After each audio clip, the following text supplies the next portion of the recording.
Okay, good afternoon, everyone.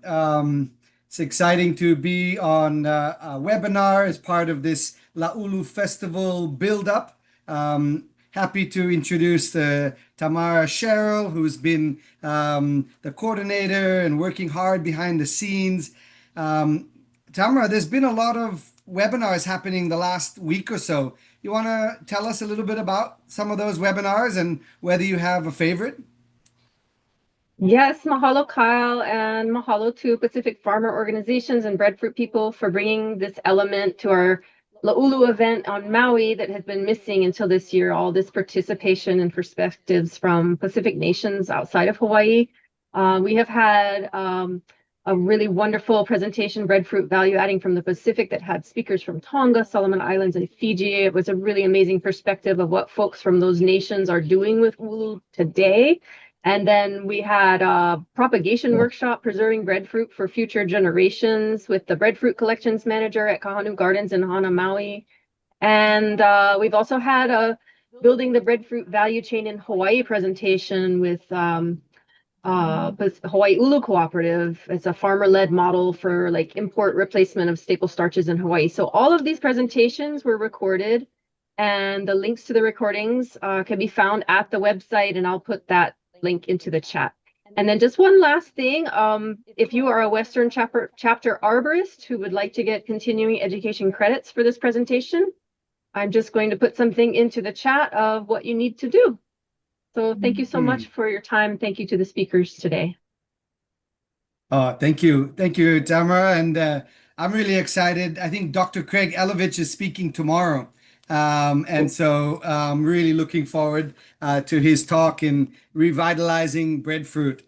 So those of you who are joining, if you have an extra hour tomorrow on Saturday, you should definitely log in and listen to Dr. Craig. But thanks to Tamara and to Mere and the team for recording all of these and making these available on YouTube and on the different channels.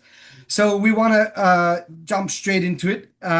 We are very excited to have two of our three panelists, and very hoping that the third panelist joins in. But I'll just start by introducing. Papali'i Avegalio, Dr. Tusi, as we call him, is a great mentor of mine, important role model and leader for all of us in the breadfruit movement. He's retired from the University of Hawaii Pacific Business Center program, and has been working for the last couple of decades, weaving together researchers and farmers and processors in a really special way. And so I'm so thankful to have Dr. Tusi joining us today, all the way from Haula, Hawaii. And then next we have Mr. Danny Mataroa from the Cook Islands. Danny is a farmer, cultural practitioner, an entertainer, and Danny leads a farmer organization called Tetango Anua. And Cook Islands hosted an amazing breadfruit festival 2 years ago, and it was so special to learn more about what what breadfruit means to the people of the Cook Islands and how they're using it now for income generation. And of course, my colleague Mere, who's going to help us hopefully to make this quite interactive. So she's going to have a few little prompts and Slidos. But we also want to hear from all of you. So please, we hope that this will be a time where we can engage. And so the chat function is open all throughout. Feel free to put your name in there, where you're from, if you want to message. There's also a question and answer just kind of on the bottom over there. And you can already post any questions that you have, and the panelists can take them live, or we can respond and then watch the chat, because there'll be things happening in there. Let's make a start. I'd like to start with you, Dr. Tusi. Dr. Tusi, can you tell us a little bit about the significance of breadfruit in your home of Samoa? How important is it from a cultural perspective? It's like asking, what is the significance of the sun? The the ʻUlu, and that we call in much of Polynesia, is it's not only a source of wisdom, um, but it's our greatest mentor, teacher in terms of life. We have two of the sayings that jump out at me is in Samoa. I was raised in Samoa on a breadfruit taro banana plantation until I left for the United States to go to college. And the one is Mua'i lo le ulu tau mamao. And it means first pick the breadfruit that is farthest away. That means the highest on the tree. And what it teaches is that it advises to harvest the highest, most difficult breadfruit first. Teaches long-term thinking and discipline. And it also means that it reflects the values that one must be able to step forward, that not to get something, but the reason to give something. And the most precious gift to give is your love and protection and the food to your family. The other saying is, "Ai ulu tua na'i ta isi." It simply means when eating breadfruit, taro is forgotten. People don't realize the power of the food of the ulu to provide sustenance for survival. Let me give you an example. How is it that people who live on atolls or even on sand spits with no river, streams, or lakes survive? Well, two very fundamental reasons. The first one is ulu. Breadfruit can grow, is probably one of the most resilient trees in the world, and yet on an atoll where nothing else can grow that can produce a food other than perhaps bandanas, the breadfruit is able to provide food for centuries.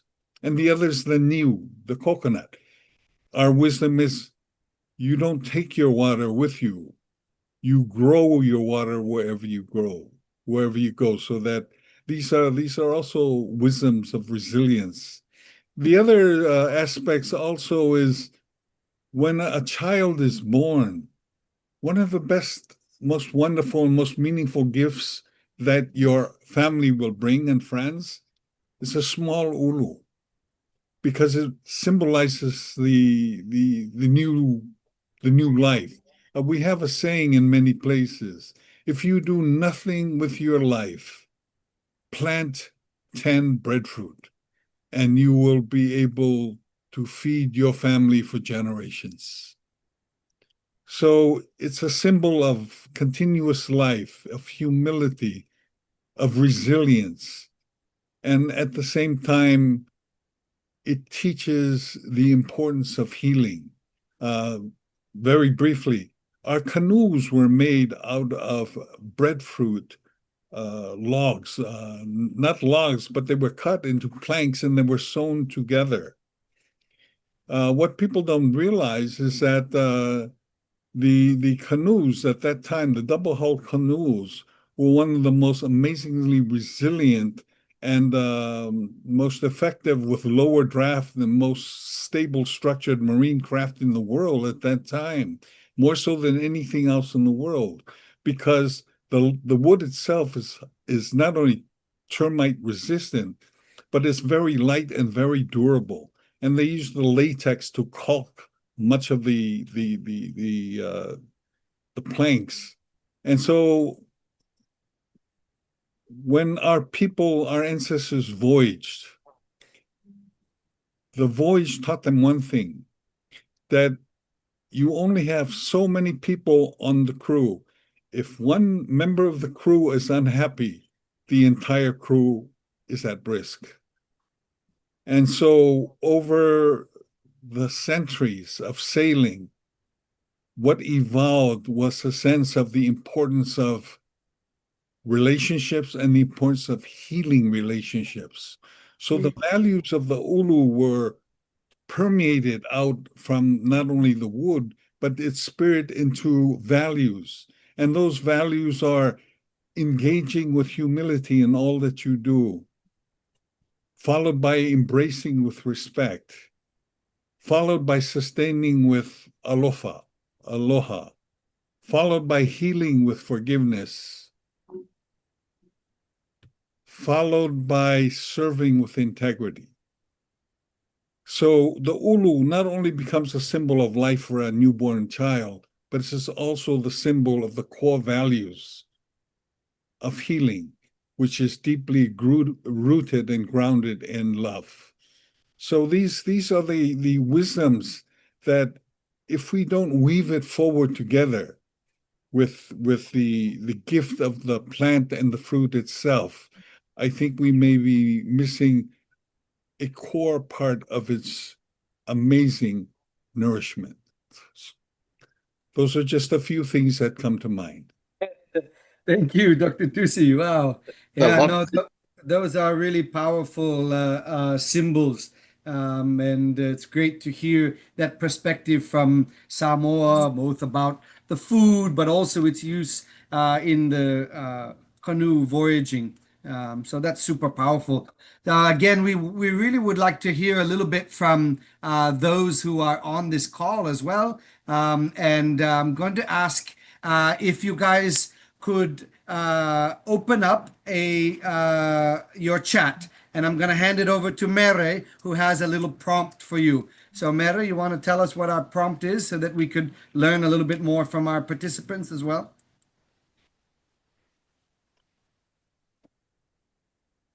Thanks, Kyle. I'm gonna share a link in the chat. If you have your phone with you or a laptop, you could click on the link. It's gonna take you to a question, and the question, I'll share it now.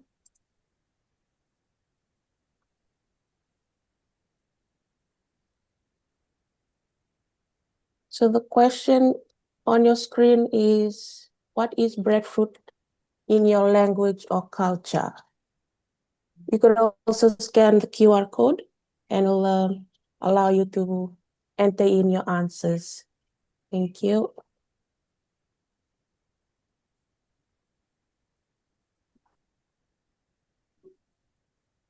Great. Thank you. For those of you, please check the chat. I can see quite a few of you engaging. And if for some reason it's hard for you to follow that link, you can also type it into the chat. So we can start to see some of the different names and some of the different places where people are joining from. So we see ʻUlu, we see breadfruit, we see uto. We have the scientific name, Artocarpus altilis. People joining from Kauai, people joining from Fiji.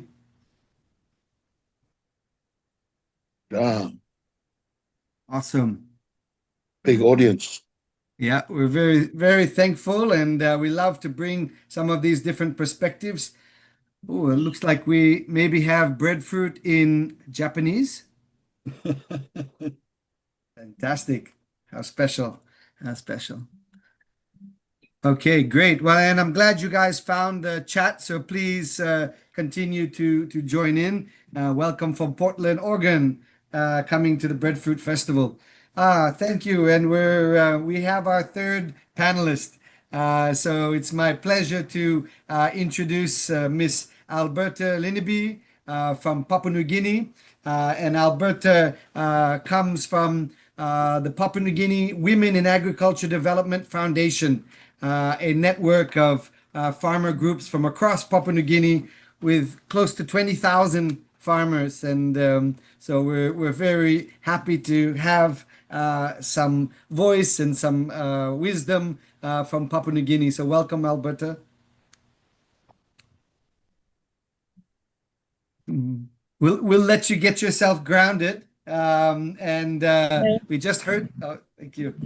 We just heard from Dr. Tusi, and then we're gonna now go to Danny, and then we'll come to you, Albertha.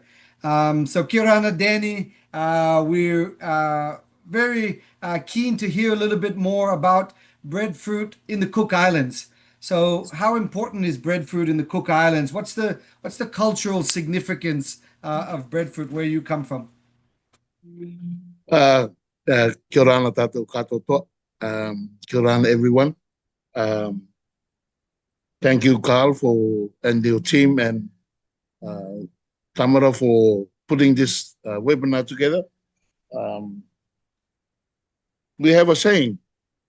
There's a long chant, but there's a part right at the beginning. It says, "Kia pukuru o waiwai, kia mokora o kaki." Because our Maori name for breadfruit is kuru, K-U-R-U. Kia pukuru o waiwai. Waiwai means leg, and kia mokora o kaki. Mokora means duck. Kaki means neck. So basically, it's an advice from our pamatua, from our ancestors, about the type of person that you need to be. Is to station earth your leg, and immovable and deep like the deep roots of the breadfruit. Nevertheless, your neck be flexible like the neck of the duck. It's an advice to say you need to know who you are, and you know where you're going, you know where you come from, then you know where you are now, then all that information will help you sort of give you a direction of where you're going to go. But at the same time, you'll be flexible in your judgment, and because the wind is always changing, so you gotta follow. But at the same time, don't be like a floating coconut on the ocean with no direction. Be rooted in the ground, knowing where you are. Kia pukuru o waiwai, kia mokora o kaki. When I grew up, I was fortunate and blessed to be brought up by my grandparents. My grandfather got this thing of taking all the eldest children of his children. So I grew up with my first cousin, who I thought for a long time was my brother. Until we were 14 years old, and we realized actually we have our own moms and dads. But by then, my grandparents, I've called them mom and dad. And in his generation, they planted the kuru, planted on the mountains. And then at our home, we had 6 big trees, kuru taiti. And the whole village come and eat.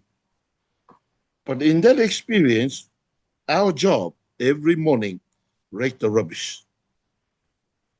Before we eat, before we have breakfast, before we go to school, rake the leaves of the breadfruit.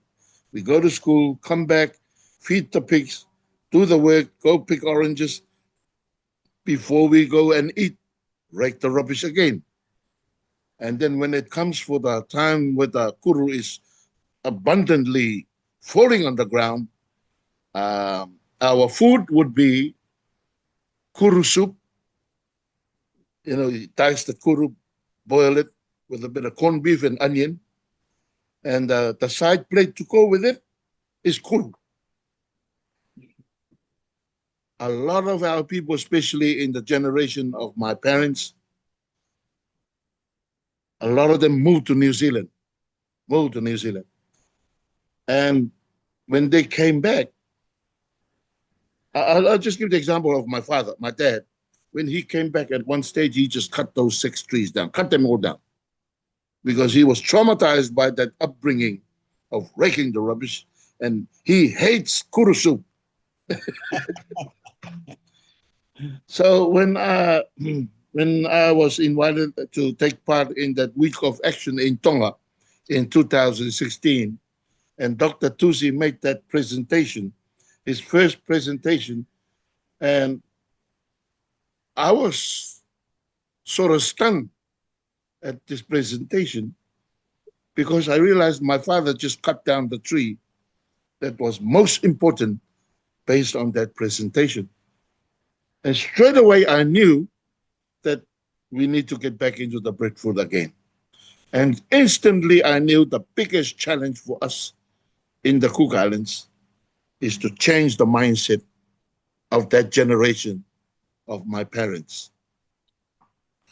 It was so that was 2016. It's now 2025. We're still struggling with that change of mindset, but we've succeeded. We've elevated the profile of the breadfruit, and the biggest impact was the breadfruit summit that you all agreed to have in the Cook Islands in 2023.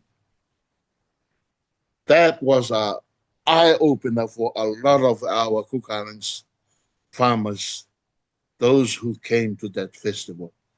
And now we're still struggling a little bit because we have young farmers coming up and they want to take the fruit, the plant home and plant.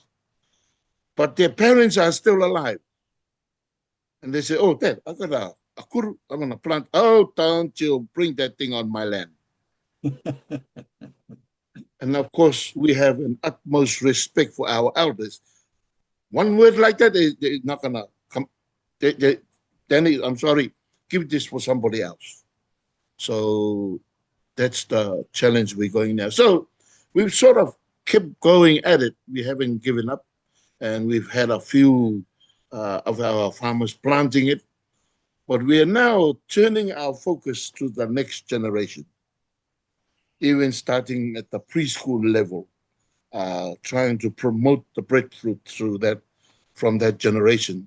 At the same time, trying our best to encourage the generation, the baby boomer generation, you might say. So just last month, we started our first production of flour. We got to that stage using the kuru taichi, the kuru Maori, which is already abundance here in the islands, in the Cook Islands. So we've been harvesting it, drying it, trying to find out the best methods of drying. Solar, we tried the solar and it was working, but then I'll be on the tractor on the other side of the island. I look up the sky, it's dark in Avarua in town. And by the time I come to town, it's all wet again from the rain. So it was difficult using the solar, especially if it's just open sun. So we tried the different methods. The issue here is when we get the breadfruit, it ripens by the tons. And the processing methods, the drying methods, it's only 6 breadfruit at a time.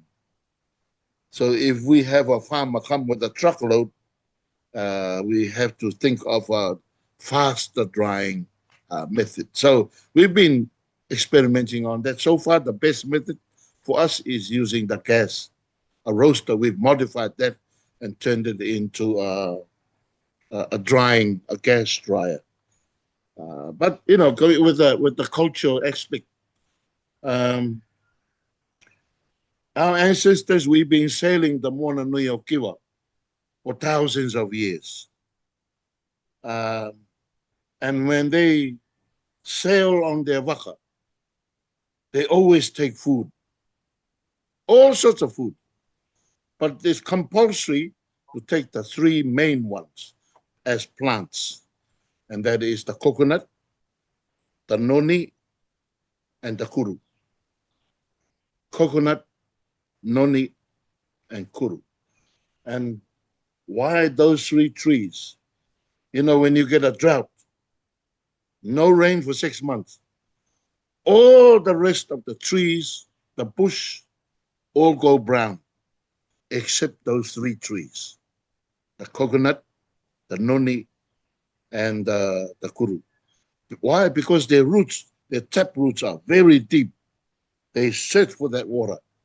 And when they, as soon as they land on an island with the initial, after their initial prayers and ceremonies of Thanksgiving, the first thing they do to symbolize that landing is to plant those trees.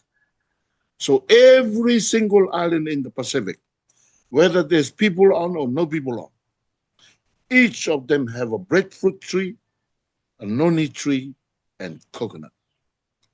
They did not just float there. They were planted there on purpose. So if you are to be stranded on an island, whichever island, whether there's people on or no people on, as long as you have a knife, you'll be fine. You'll be fine. You will survive. But if you don't know what to do with that knife, then that's the issue. That's why we're here, so that we can teach our children how to use the breadfruit. One of the, in February this year, we had a takurua celebration. A takurua, the word takurua means, when you come to a wedding, you bring offering. What is your offering? Oh, I bring 300 live chicken, 5 pigs, and 500 kg of taro, 500 kg of kumara. That's the offering. That's the takurua. And it's also a celebration of the harvest. And our main theme was breadfruit. So it was good to because of that event, we advertised the stories connected to the kuru. It's so we're slowly lifting the profile and the awareness of the breadfruit. And like you said, Carl, at the beginning, it's difficult to monetize the breadfruit because it comes in 2 seasons.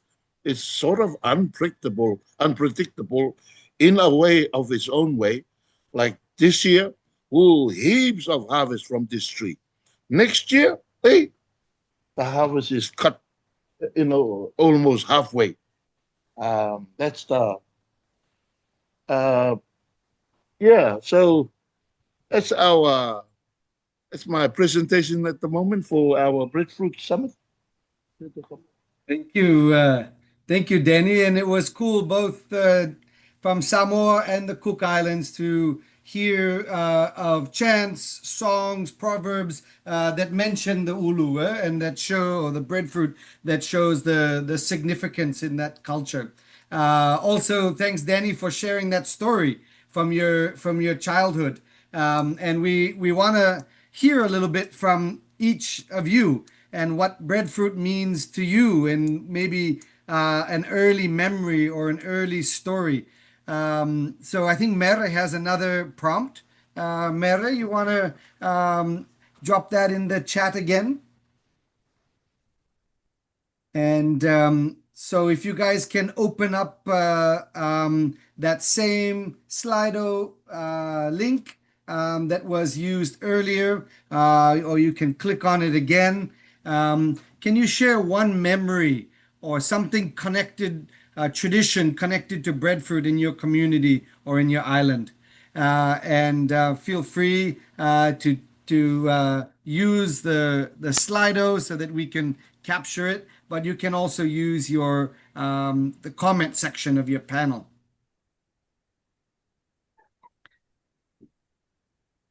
Share one memory or tradition. And it doesn't have to be just a good memory. For Danny, it was not such a good memory. Raking the leaves underneath it. The kuru soup. We'd like to hear from you guys.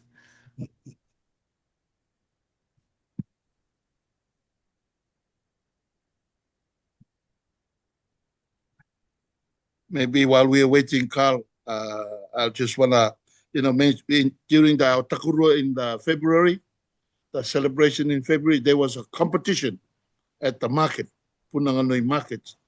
And the competition was who could make the best chiopukuru. That's what we call kuru soup. Who can make the best one?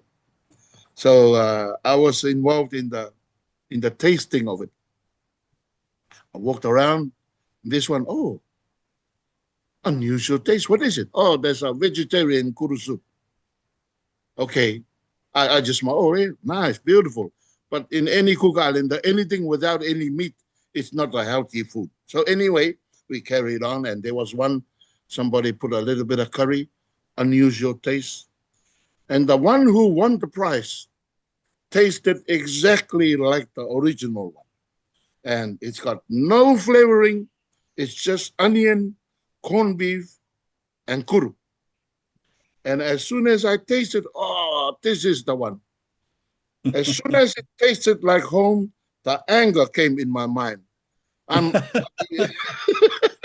got angry because I remember the traumatic memories of this breadfruit soup. And that's the one that won the prize. Yeah, just wanted to share that. That's hilarious. No, I love that.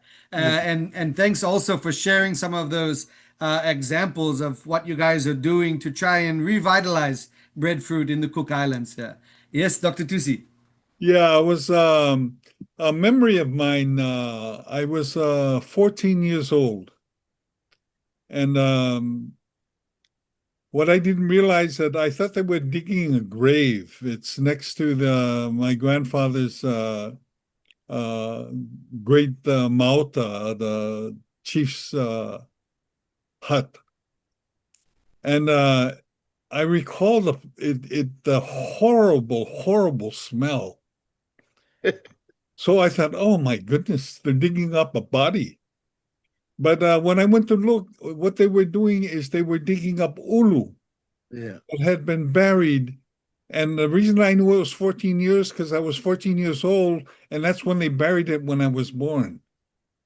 And so it's called masi. So most of the islands where there's ʻUlu, when there's an abundance of fruit, they know there will be times when there'll be famine. And so all the excess breadfruit, far more than they can consume, they prepared it and then buried it under the ground. And in this case, 14 years later, but I was told in ancient times even longer. So this was an important lesson to learn, because there may be times when there's no food, but our ancestors have a practice in which they were able to preserve food that was grown that might enable us to survive in the future under these kinds of circumstances. So I will never forget that smell. I have a hard time eating any of that stuff, but it was very memorable. But now it's very meaningful as I'm much older and much wiser. Mm. Thanks, Dr. Tusi. Yeah, and those traditional knowledge about preserving food and planning for the future, and maybe you don't eat that type of fermented breadfruit, but that principle I know you've carried forward, and a lot of your work is advocating for value addition of breadfruit. Sorry, Mera, can you share that screen again? Great to see all of those cool memories that people have when they think about breadfruit. It does invoke cooking in a fire on the beach, ripe breadfruit being roasted so it's not wasted, climbing the tree with my cousins, all of these words. Somebody's reminded of their granddaughter, of family, of the lovo, which is the underground oven, eating it on taviuni, roasting it as a kid. Somebody's reminded of the quilt patterns. So it's awesome to make these connections back to what breadfruit means to each and every one of us. So thank you very much for contributing that. So we've heard from the Cook Islands, we've heard from Samoa. We want to go to, I think, a slightly more mysterious part of the Pacific, to Papua New Guinea. So Papua New Guinea is definitely the largest of any of our Pacific islands, a population of over 12 million people. over 800 languages spread across high mountaintops, small islands, atoll islands, and boasting the most food secure country in the Pacific, meaning their ratio of imports to domestic production. They are the most food secure. So, Alberta, we know that breadfruit is not found or common all over Papua New Guinea, but can you tell us about the places where breadfruit is important and what you have learned and observed about the cultural significance of breadfruit in those parts of the country? Thank you, Kyle. First of all, I would like to apologize for joining very late. I had some difficulties with my laptop, but thank you, Danny, and thank you, Dr. Tusi.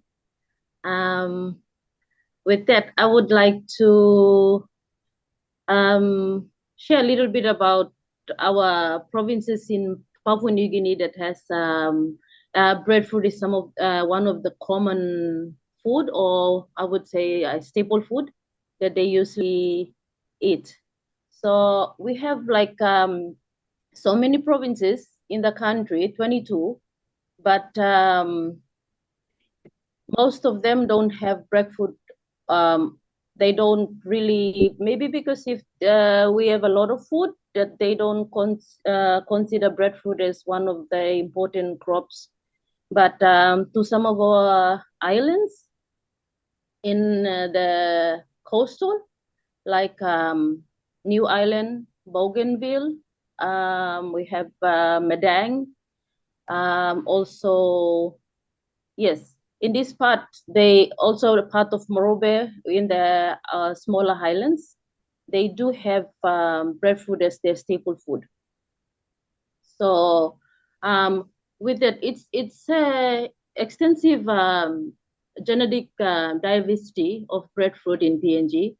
It links to different cultural practice, knowledges, also for example, different provinces, they specialize cultivars in what I would say local communities have cultivated specific varieties because it has its characteristics, and it's suited for different purposes. Like in some provinces, they have this type of breadfruit that it grows seasonal, I would say, it has like 3 seasons in a year. Some provinces, they have like 2 seasons in a year. So it's sort of like different from the provinces that we have. Also, in the individual provinces, they have these different breadfruits that they have they favorite it because it has different flavors, textures, and also different breadfruit goes with different method or style of cooking. Okay, for example, we have in New Island province, they have this specific breadfruit, which is a purple colored flesh breadfruit. And this breadfruit is important because it's only given to special people in the village, like when they have like special guests coming over, or there is a special ceremony, or elders of the community, they usually give this special breadfruit to them. So yes, and this is different from the other province that we have. They have other different culture. Also in the Madang province, we have a local variety that they like, and they usually plant this variety a lot, cultivate it a lot because it bears the fruit 3 times a year, and a lot. That's why these people in this particular province in Madang, they do love to plant this type of breadfruit, and they're not the others. So it's sort of like different from us in different provinces. They have different types of culture and different type of breadfruit that they reckon they like to plant. Yeah, thank you, Kyle. Thank you, Alberta, and for highlighting just the incredible genetic diversity that exists and how different islands have very specific preferences that are linked to their traditional dishes. We I am actively sharing a recent research publication. I've just put it into the chat from December 2023 about kind of the origin or domestication of our breadfruit cultivars. And this publication from the Journal of South Pacific Agriculture, Dr. Lex Thompson, concludes pretty confidently that the most genetic diversity of breadfruit is found in eastern Solomon Islands and northern Vanuatu, which is where this early domestication of this crop took place. And we were fortunate to be in the Solomon Islands last week and to hear from those people in Tuamotu province and the amount of traditional knowledge that exists surrounding that breadfruit is really incredible. And so it's so special to have Polynesia, Melanesia, and Micronesia coming together to share and learn from each other. So thank you so much for that, Alberta. And we wanted to go back to you now, Dr. Tusi. And it's great to learn and remind ourselves about the cultural significance of this crop in the past. But how do you see us moving forward now, especially as we struggle in many Pacific Islands with food security and especially the rising cost of imported food and what that means for, everyday people? The cost of rice in many Pacific Islands has almost doubled over the last 5 years. Wheat flour, all of these things that we've become so accustomed to. So what do you see as the future, and how can we bring some of this traditional knowledge or way of thinking using the kuru or the ʻUlu into our planning for the future? Well, just in my experience, traditional knowledge as well as Western science, when they stand alone, you will never arrive at a solution. It will continue to be a dilemma. I can now appreciate, after retiring from the university, where I'm with the business school, not with the School of Agriculture, but having access to research labs and other fields and academics, I realized that the key to the future is the ability to weave traditional wisdom, spirituality, and cultural values with modern science, knowledge, and technology. It's weaving both, not one or the other. You can fly with one or the other, but you can soar with both. If you only have traditional knowledge and you don't understand technology, that'll be a bit of a challenge. Or if you have the technology but you don't understand traditional wisdom and knowledge, that limits your ability to produce the kind of technology that can raise the common good. So I think that's really very important. One of the advantages of working at the university was I had access to a lot of knowledge and a lot of technical people, especially in the scientific field.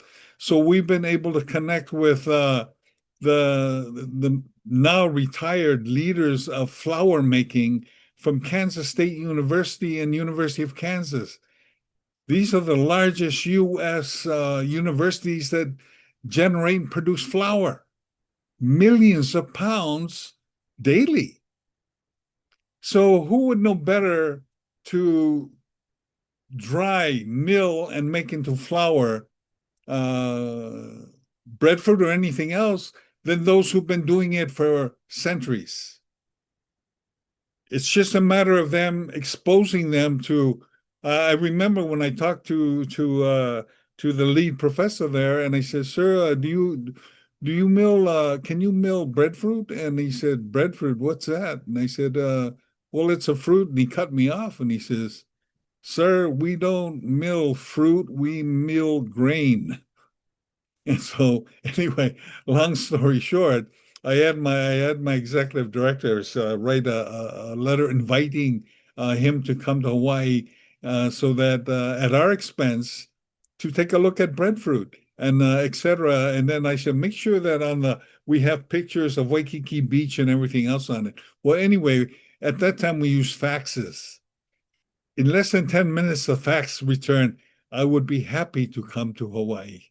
And so he came, and now he's retired, and he's extremely interested in breadfruit because he says we didn't know breadfruit was gluten-free, and we didn't know it was low glycemic.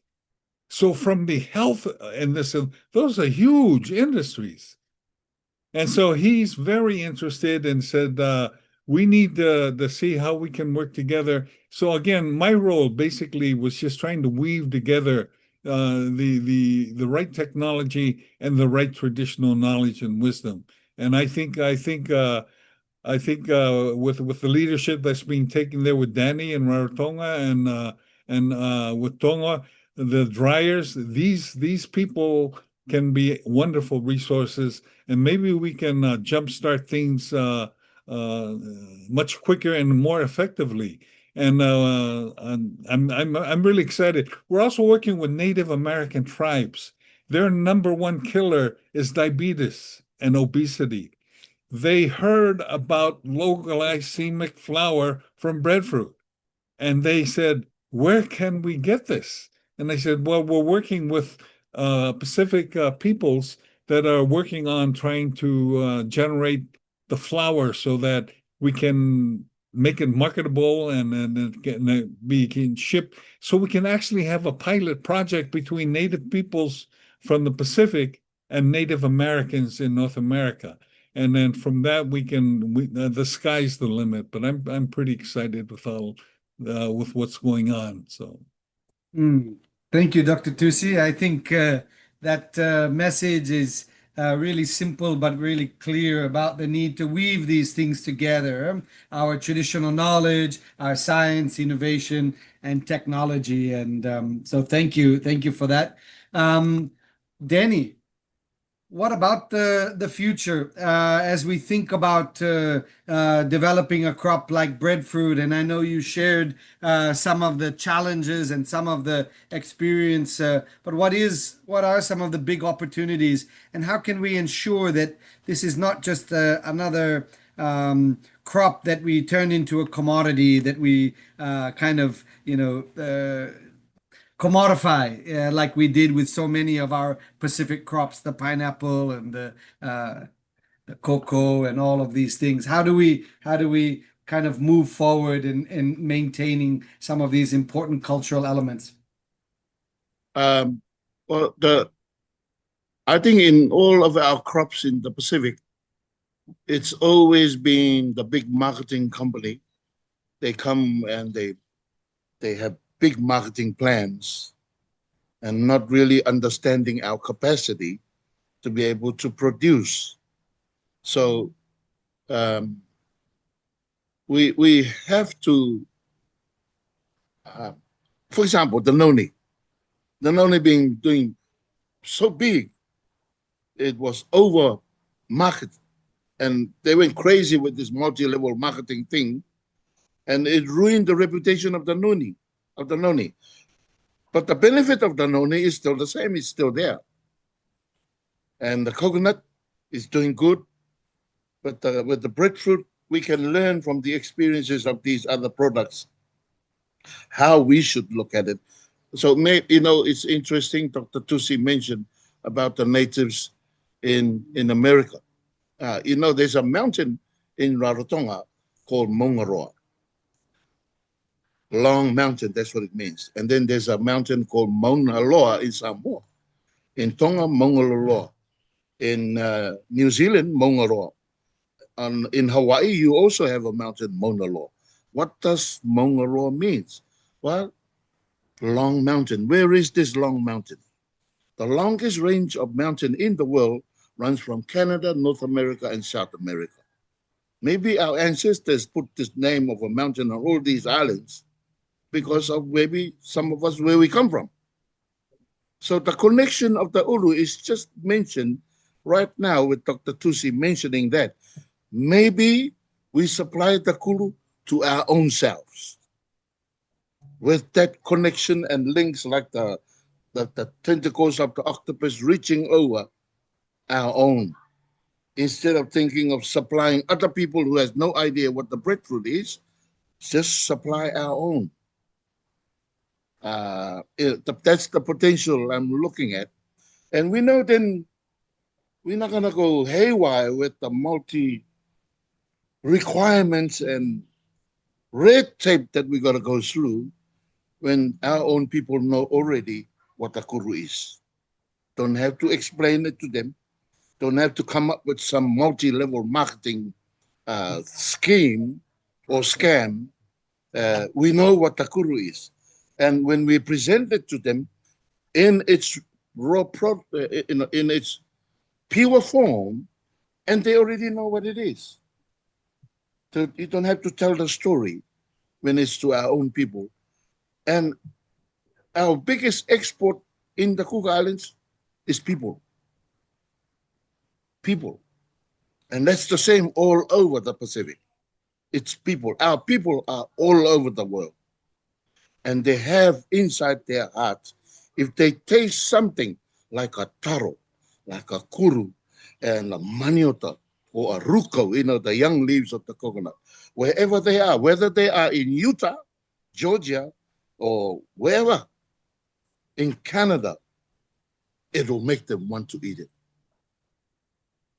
That in itself, by itself, it's a big potential. Huge, huge potential.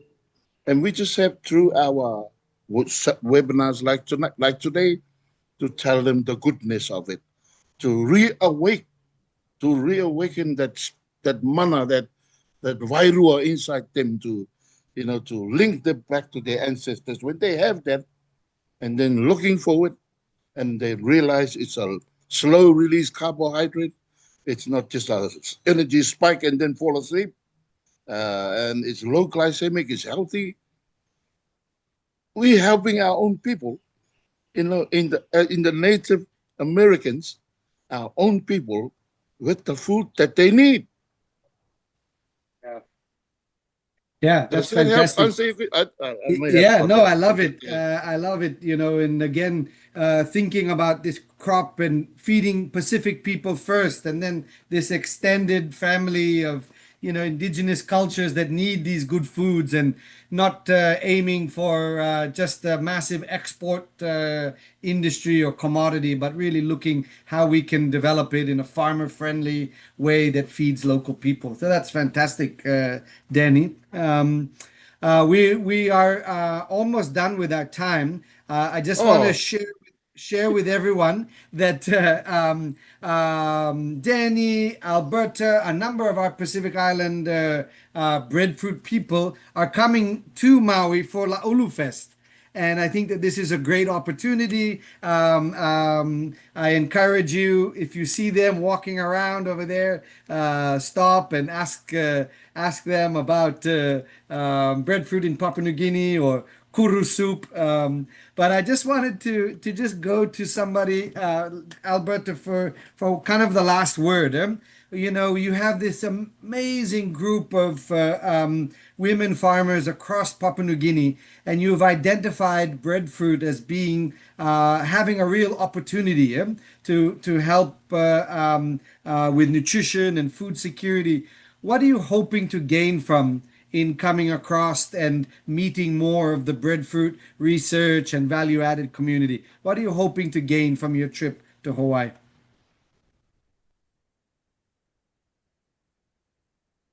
Thank you, Kyle.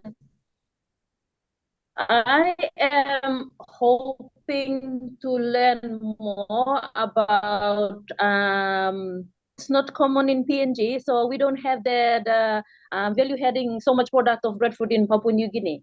So I am, grateful for this opportunity to come over there so I can learn much of these things and bring it back to my country.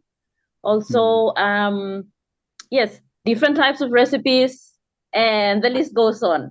Yes, thank you. Yes. Fantastic. Great. Dr. Tusi and Danny, do you have one last word for our listeners, and thinking specifically about the theme of this webinar and breadfruit and Pacific cultures? Any last message that you would like our listeners to hear today? Well, maybe Carl, we have a tradition when the Ariki speaks, nobody speaks after. So I'll speak first. So Papali can speak after, and then you finish our. So just want to say thank you very much again for putting this together. The ʻUlu, the kulu is a very special plant, very special. At the beginning, it's a challenge to grow it up. We gotta treat it like a baby. But once it takes off, the roots go, you don't have to worry about it. But again, thank you very much, Carl. Thank you for the Pacific Farmer Organization team. And again, I want to say thank you, Dr. Tusi, for lighting this fire in our farmers, especially in 2016 when you started that. And again in 2023 when you came with your team of professors and doctors. We never knew that there's such a thing as a professor in the ʻUlu. You can be qualified, have a paper for that. So I want to say thank you very much. God bless. Ka kite. Oh, thank you, Danny. And so we'll take Danny's advice, and our chief will be the last one to speak. So Dr. Tusi will give you the last word, and I'm sure that will take us up to the end of our webinar. And before you speak and give us our last word, I want to thank everybody for joining. Thank you also for sharing in the comment section through the Slido. Thank you for those who are offering to meet us in Maui in September 6th. Tamara, it's a wonderful convening. Thank you for giving us the opportunity to connect with Hawaii. And so we'll give you the last word, Dr. Tusi. Thank you very much first of all, for even for the invitation to speak. I think that the core basis of the ʻUlu and all the gifts of nature is that we have a responsibility, not only as a people, but as humans, that we must see to it that our children are well fed and healthy, that our elders are cared for with love and respect, and that our women live without fear, and that we live in balance and harmony with human nature. Yeah. Following these fundamental principles that apply to growing ʻUlu and all the other life-giving gifts of nature is our calling. It's the difference between the calling is it's intrinsic versus being driven by opportunity, which is extrinsic. So thank you for the organization, for all of the sponsors who feel this calling and this brought this all together in a wonderful and beautiful way. So mahalo fa'afetai. Mahalo. God bless, Dr. Tusi. Thank you, everyone. Thank you. Ka kite. Naka. I'll be going like that in next week. Right. See you next Saturday. I'm practicing my. Naka. Thank you, everyone. Thank you so much. Thank you, Dr. Tusi. Thank you, Alberta. Thank you, Danny. Thank you, Angela.